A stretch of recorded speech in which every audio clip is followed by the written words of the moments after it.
তিন number option তাহলে কি পেলাম? মুমিন হতে হলে যাকাত দিতে হবে। ওয়াল্লাযীনা হুম লিয-যাকাতি ফাঈলুন ওয়াল্লাযীনা হুম লিফুরুজিহিম হাফিজুন। তারপরে 4 নম্বর অংশে আল্লাহ রাব্বুল আলামিন বলেছেন ওয়াল্লাযীনা হুম লিফুরুজিহিম হাফিজুন, যারা মুমিন তারা লজ্জাস্থানের হেফাজত করবে। কিসের হেফাজত করবে? লজ্জাস্থানের হেফাজত করবে। অর্থাৎ মুমিন হইতে হইলে সর্বপ্রথমই আপনার বিবাহ করতে হবে। কি করতে হবে? এটার তাফসীরে আসছে বিবাহ করতে হবে। কি করতে হবে?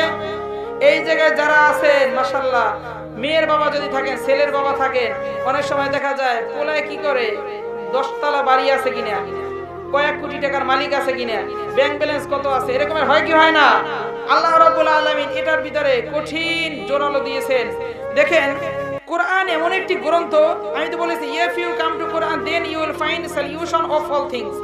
কোরআন এমন একটি গ্রন্থ, যেই গ্রন্থ মহাশূন্যের কথা বলে, যেই গ্রন্থ আমরা সঠিকভাবে পথ চলার জন্য যেই দিক নির্দেশনাগুলো রয়েছে সবগুলি দিয়েছে, ঠিক কিনা? আমরা কি কখনো ভেবেছি বিবাহটা মনে হয় যে কোরআনের ভিতরে নাই? অনেকে দেখা যায় আলোচনা হয় না বিদায় মনে হয় যে এই সব স্বাভাবিক আলোচনা দেখা যায় যে মনে করে কোরআনে নাই। এটা কি সম্ভব? কোরআনের ভিতরে সকল ধরনের আলোচনা রয়েছে। তাহলে আমরা 4 নাম্বার পেলাম, মুমিন হইতে হইলে আপনার কি করতে হবে? বিবাহ করতে হবে। বলি সুবহানাল্লাহ।